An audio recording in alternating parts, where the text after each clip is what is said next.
So, welcome to Professor Nicholas Childs, Director of Music at Whitburn Band. And Nick, thank you for joining us. If I can take you back to 2015, and how did working with Whitburn Band come about? You were working with another conductor at that time, and he was working at the Scottish Open contest, and I decided the best way of listening to the band was just turning up unannounced. Yeah. And so I travelled all the way up from England, and I came and I listened to you in the band room. I thought the band sounded really, really good. I said I'd like to do it, and off we went from there. Absolutely. And that first contest with the band was, of course, the Scottish Championships with Peter Graham's Torchbearer. And so can you tell us about that, how that was, that first contest performance with the band, which of course ended with a victory that day? It was, but I've got to be honest, I found it terrifying because I was working with players that I'd never worked with before. And so, you build up a rapport and you build up a confidence knowing what they can do, and they build a confidence in you that they can rely on you. So you went into this competition not knowing each other. And as you said, Torchbearer was very close to my heart when it was first performed at the Royal Albert Hall. We won at Blackdyke. And so I knew the piece really well. And it was almost like lots of little tunes within it. Some fantastic euphonium solos, some beautiful cornet solos. But of course, it started off with tenor horn. Yeah. Well, the one thing that Whitburn have always been renowned for is the most wonderfully sounding tenor horn players. It's where Sandy Smith started his background, and all of that was all based around a gentleman called Ian. Ian, I think, is the godfather of tenor horn players out there. I'm not sure how many Scottish titles he's won, but it's a lot. Absolutely. And so when we started off on that particular one, when he was at the helm, you sort of knew things were going to go right. And I'm really pleased to say when the cards were delivered, then the band won. Of course. And that was the first win at the beginning of that year. And it was rounded off at the end of the year with another win at the Scottish Open on Gallery by Howard Schnell. And if I remember correctly, that was a busy week for the band because not only were we competing in the Scottish Open, but we were also performing at a ballet with Dark Arteries by Gavin Higgins. Now, you don't normally hear the words brass band and ballet in the same sentence. So how was that for you, and how was it for the band that contest week, having to rehearse and prepare, but then also having to perform every evening as well? We had to do a bit of a juggling, didn't we? We did, and you've got to build into this the Whitburn way. And so Charlie has a knack of always saying it will be all right, everything will work out. And he was right. But what he promised me at the start of the week was very different to what I actually received at the end of the week. So when we entered the competition, Charlie said, "No, don't worry. The priority, it's definitely the Scottish Open. We're going to be there. Whenever you want us there, we're going to be there." Because the ballet, the band were going to have to be ready, I think, about 5 o'clock in the afternoon. But their performance is going to be finished reasonably early in the evening. Yeah. He said, after we've done the ballet, we can practice any night. Well, it's not just a sort of situation of physical play, it's mental playing in brass bands. And if we remember, we're talking about amateur players, but only amateur, like Olympians. So in Whitburn, they're the best, clearly in Scotland, and they would represent Scotland fantastically well. But mentally, they would have already been to work. They would then be going to the ballet, and then we'd be coming to band practice. Well, that had to be managed carefully. And so even with the heart on their sleeves, then we had to be sensible. And we probably only did, 3 rehearsals that particular week. So it wasn't what you did the week before. It was what the preparation, let's say, a couple of weeks before. And Howard's House Gallery, my goodness, fantastic piece, so good. We're now in 2021, and I'm looking forward to perhaps playing that piece again later on in the year. I still think it's hard. So in 2016, the band continued to perform at contests with the Scottish Championships, Grand Shield and Scottish Open, with podium places at 2 of these 3 contests.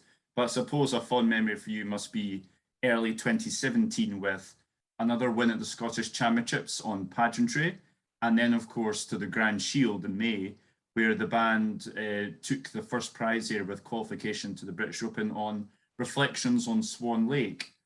So can you tell us about what you remember of the first few months of 2017 and the run through these contests and the run of form that took us there? Well, the one thing, again, I say with pride about Whitburn is their passion. It's similar to mine. It's not what you do during the day when you do your real job. It's when you come outside the Whitburn band room, you park your car, you park your life, and you come inside, and then you start to become the musicians that everybody wants to be. Pageantry, well, Herbert Howell's fantastic composer, and they say it's all about the slow music in competitions. It may be, but for me on this particular performance, it was the last movement.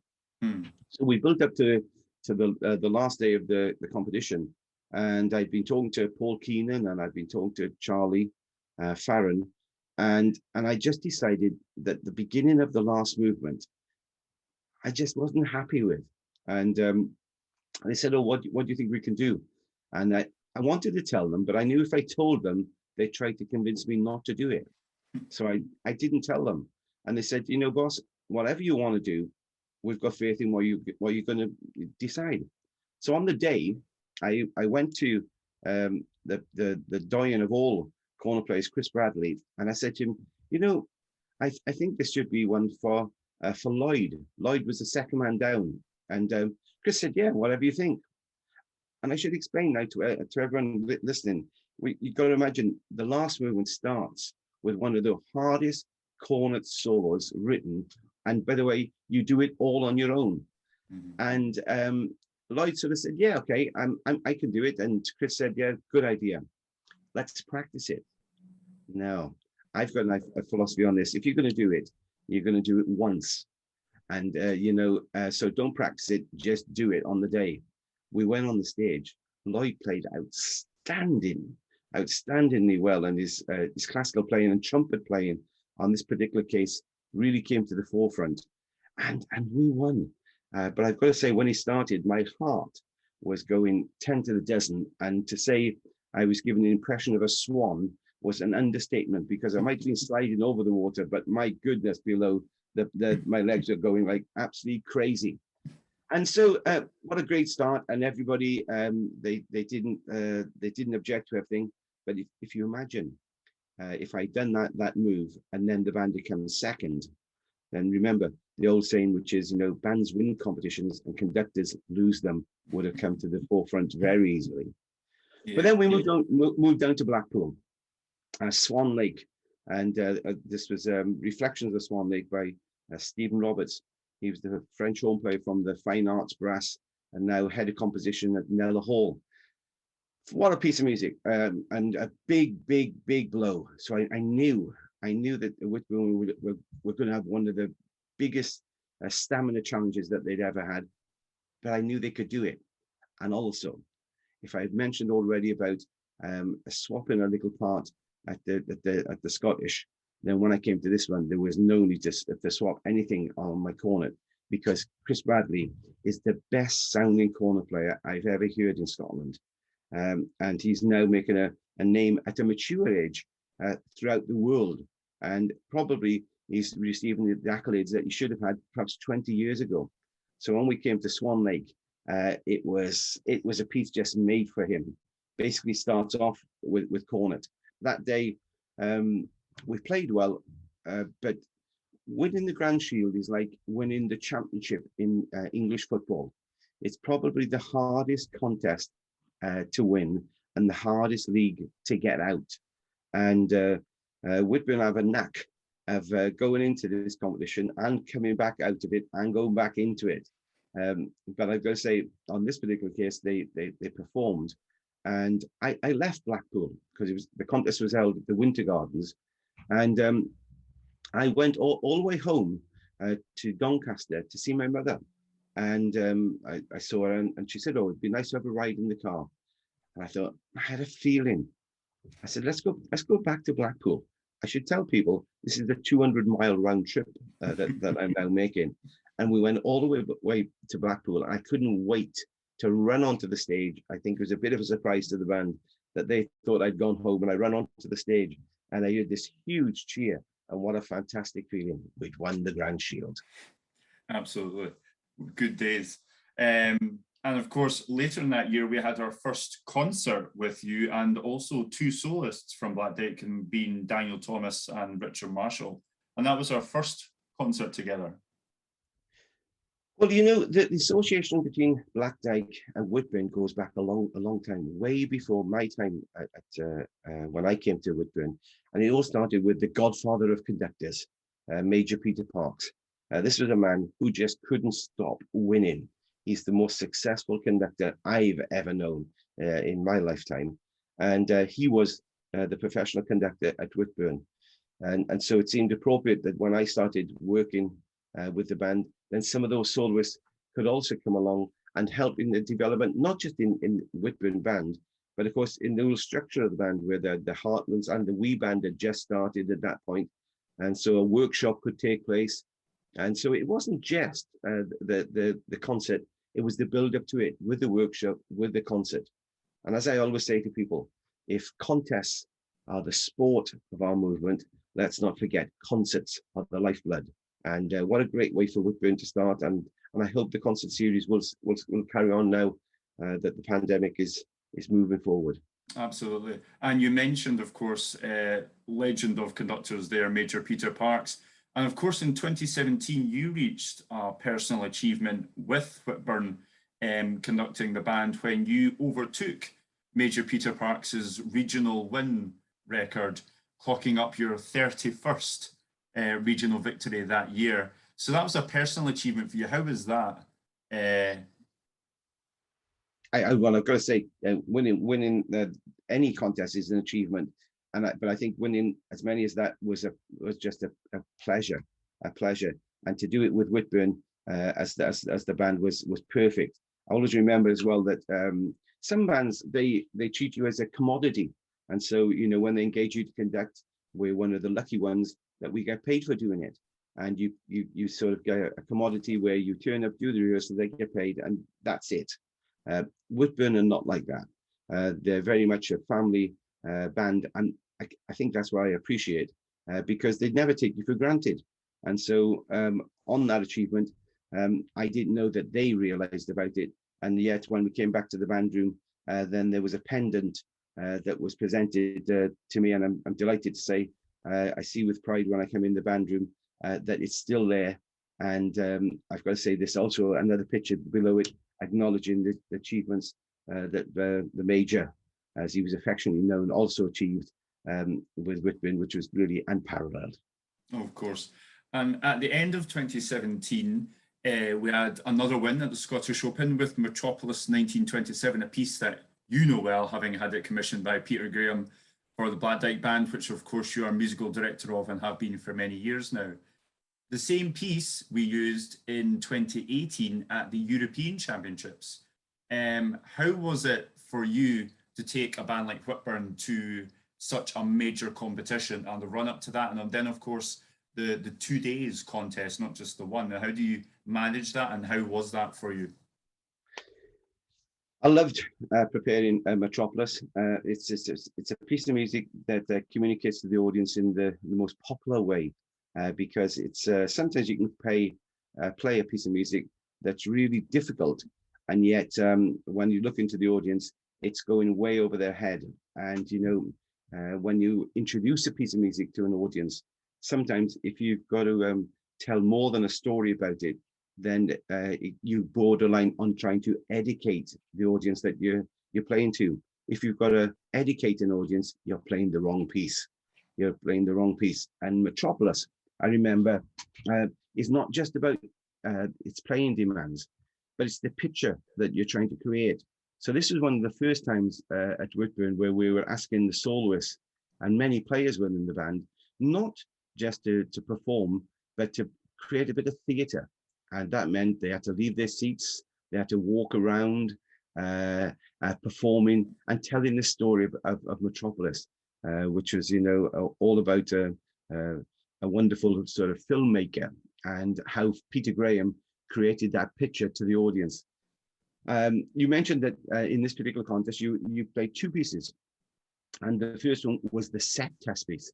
The set test piece is one of those ones on the Friday that you have to realize, unless you put an amazing amount of work in on the Friday, there's no point in playing on the Saturday if it didn't work out. And so we played really well on the Friday. I was delighted with that performance. But then on the Saturday, I could unleash Whitburn, the mighty Whitburn, as they walked onto the stage, and they had this confidence about them. When we played it, I can remember, a Dixieland section, where some of the players walk across the front of the stage. Before we got to the end, I would say, perhaps 20 seconds from the end, the audience were already applauding. This was a performance that we were all going to remember. And so when we stood at the very end and turned to the audience, you could see the Vikings at the front of the stage. They had their helmets on. They were cheering. But you know what? So was virtually everybody else in the audience. So a standing ovation. What a great feeling. Technically amateur? Not really. These are Olympians from Whitburn. Absolutely. And that same piece allowed us to chalk up our fourth successive win at the Scottish Open in 2018. How do you feel the band works up to a contest? Can you give us a sense of what the week before a contest with a band like Whitburn is like? Well, when you go to the Scottish Open, then this is a time when many of the players within the band, or some of the players within the band, they can also express themselves with other community bands. And so you have leading soloists that are actually conducting other bands. And it's one of those ones that sometimes I'm not always happy about, because I always think about focus, and I like the players in the band to be just focused on Whitburn. And Charlie, again, who's a huge person that I respect so much. And Charlie came to me and said, "No, there'll be no problem, boss. Honestly," he said, "no rehearsals will be affected. We'll all be there. Any rehearsal you want." Well, of course, that never happens. That never happens. And on the day before this particular competition, a couple of the players within the band were conducting other bands in the contest. So we're rehearsing in Whitburn, but the contest is in Perth. Charlie also says that that's only half an hour away. Well, I've later found out that it's only half an hour away if you drive a Lear jet. So sometimes when he tells me they're just going to conduct in the contest and then pop back over and we'll do the rehearsal, it doesn't work out like that. So I have a plan in my own mind, and at Whitburn you have to have plan B, C, and D. And the most important thing is to remember, if there are certain players who are not there, then don't pick on the players that are with you. And I can remember so much as a player, the conductors used to pick on the players that were in front of them, but he was actually complaining about the players who weren't in the band room. And so it always is a challenge when we go to the Scottish Open because of these demands. But the one thing you can rely on 100% is that when they do get focused, they know how to perform. So I have a soprano player, someone like Scott on soprano. My goodness, he's a busy man during the week, works very hard in his professional life, but when he sits in the band and stands and performs, he doesn't give you 100%, he gives you 200% of effort, but the delivery is Olympic medal status. And so that's a wonderful feeling. And yeah, I've always got to think of the soloists, how they stand there and actually perform at the highest level when they've been at work all day. They've been busy doing lots of other things, family life, for example, but then they come to band and they let me give them a good telling off sometimes when it's not quite right. But when we go on the stage, the camaraderie is unbelievable. Absolutely. And moving forward to 2019, we saw another podium finish at the Scottish Championships and another nice concert with Katrina Marzella, a homegrown Scottish talent on baritone, and of course Richard Marshall again from the Black Dyke Band, before a fifth successive victory at the Scottish Open on a new version of an older arrangement of an older piece, and that was the Waverley Overture by Berlioz. Last used in Scotland at a regional contest in the 1980s, this is a tough piece, and the older music can still challenge bands today, can't it? It can, and as you said, this was an overture, and so sometimes we've gone to competitions and we've played pieces of music like Revelation by Philip Wilby, and that's a piece of music that's probably closer to 20 minutes. When you've got 20 minutes, there's more things that can go wrong, and also there's more time to show how good you can be. So when we came to Waverley, we're probably only talking about 8 or 9 minutes. Mhm. And this was an orchestral transcription by Howard Snell. I think it was really cleverly done, but a lot of it was very much not an arrangement, but a transcription. Mhm. And so some of the parts that he had written at that particular time, or the scoring of it, was very low for instance, euphoniums and tenor horns. And so it took a lot to get into it. And I remember listening to a lot of orchestral recordings. And then I found the most successful one was listening to a band version of an orchestral recording. And yeah, really well done. But it was the beginning of that test piece that that really made it all happen. I can remember the very awkward tuba part, legato playing quite low and then making fantastic dims as you go into it. We spent a lot of time, but you could have a lot of time, as I said, because the piece was so short. And so if I had a preference, an orchestral transcription or an original piece of music, no question for me, it would always be an original piece of music. Yeah.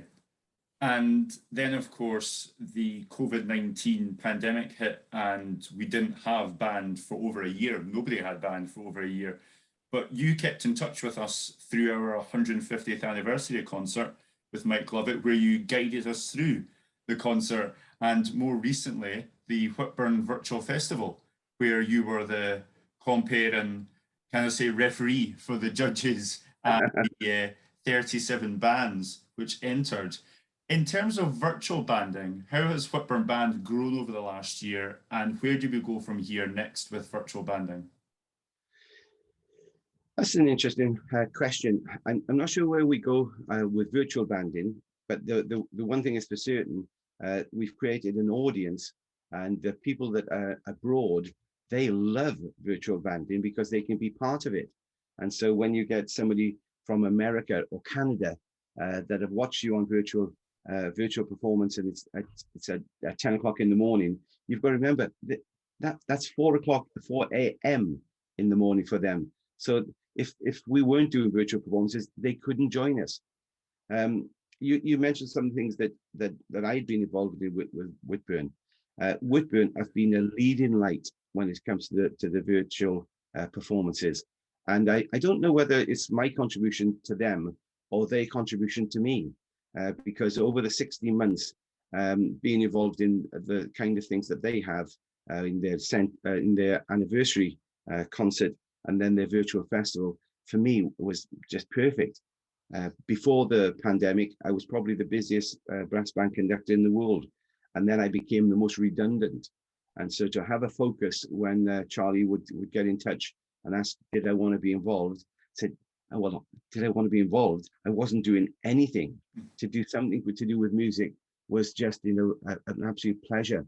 And then to come up for the festival and still only being able to go into the band room with 6 people, but no, really important.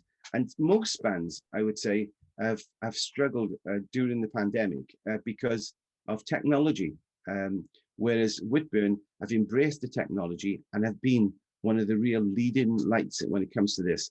And so, when I think of some of the things of the world #1 band, the Corey band, they've communicated fantastically well. But when Whitburn have communicated, they've remembered they're Scottish.